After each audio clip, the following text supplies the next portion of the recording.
Hi everybody, and welcome to our Tuesday edition of Tunes from the Shop with Skip. I've got an obnoxiously bouncy set of tunes I'd like to play for you today. I really like the bouncy tunes. We got to get a little swing in the thing for your Tuesday. This is a song actually followed by two tunes that is well known in the American fife and drum community. It's played occasionally in the Republic of Ireland at the country sessions if you're playing with players who are of a certain age, which is the gang I used to hang with back in the day. And it's also very widely known across Great Britain as a music hall song. The American fife and drum community knows it through a recording by the legendary fife and drum group called the New York Regimentals. They use this tune kind of as a short bridge in the middle of a larger set of tunes. Throughout Great Britain, though, it's known in a different way, in a different format. As I started doing my research about this tune, I was very surprised to learn that it was actually composed by a man called Percy French, who lived from 1854 to 1920 and composed dozens and dozens and dozens of songs like this. Percy French himself was a highly educated man. He graduated from Trinity College in Dublin with a degree in engineering. Upon his graduation, he found gainful employment in County Cavan, Ireland, and at some point between the graduation and working in Cavan, he composed this following song, which is known as Phil the Fluters Ball. I was very surprised to find out that it's not just a goofy little song, but it's actually written after a real historical occurrence. It seems that this Phil was a flute player living in Leitrim who would occasionally get into arrears in his rent payment. Seems that he was much better at playing the flute than he was at making money. Sounds like somebody I know. I don't know. But he came up with a very clever idea. He decided that he would sponsor house dances, and he would let it be known that a cap would be left inside the door, and if people could drop a shilling or two inside the cap, that would defray the expenses of the house party, and he would use that money to pay his rent. Very clever fellow, this Phil. It's a great song. It's a very, very difficult song to sing. I would love to hear my good friend Mark Bernier take this one on at some point. I always think it would sound great with a little banjo behind it, but if Mark wants to tackle it, I'm sure we'd all really love to hear it sometime. Now, this tune, the music for Phil the Fluters Ball, it's said by some people that it bears a resemblance to a tune called Kitty Got a Clinkin' Coming Home from the Races. So I started looking into that tune, and the very beginning of it does sound like Phil the Fluters Ball, but I think it sounds much more like a tune called The High Road to Linton, which is a very well-known tune in Scotland and in Ireland. Linton is a small town, Scottish border town. Part of the Linton family moved to Ireland, part stayed in Linton. Linton itself is very well known for the mythical Worm of Linton, a beast that would come out of his cave at dusk and dawn, eating crops and animals and people until it was slain by William or John de Somerville, who was the Laird of Larriston. And in fact, this epic battle is preserved for all history, carved into stone over the entrance to the church of Linton.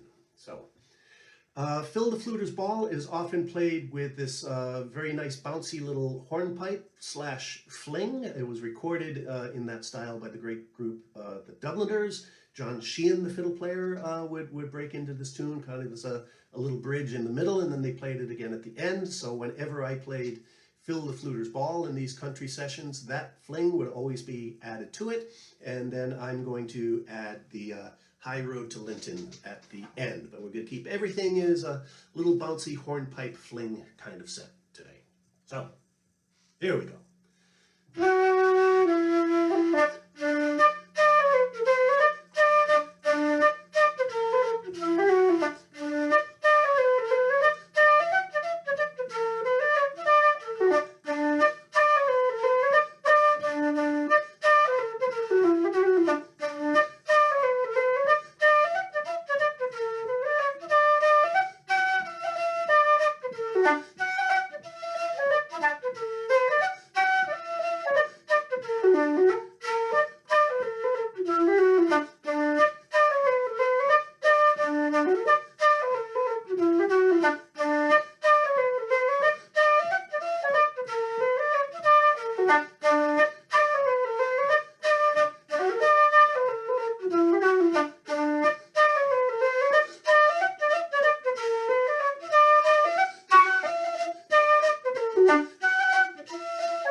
Oh, there we go.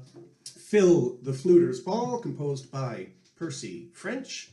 Unknown Fling, recorded by the Dubliners, and ending with a setting that I used to play with Johnny Cunningham years ago of The High Road to Linton. I hope you enjoyed those. I hope you got a little swing in your thing for this Tuesday. See you tomorrow for some more tunes from the shop. As always, be safe, be careful, be smart. We're not out of this yet. We're not as safe as we like to think we are, but we're going to get through it. See you tomorrow. Cheers.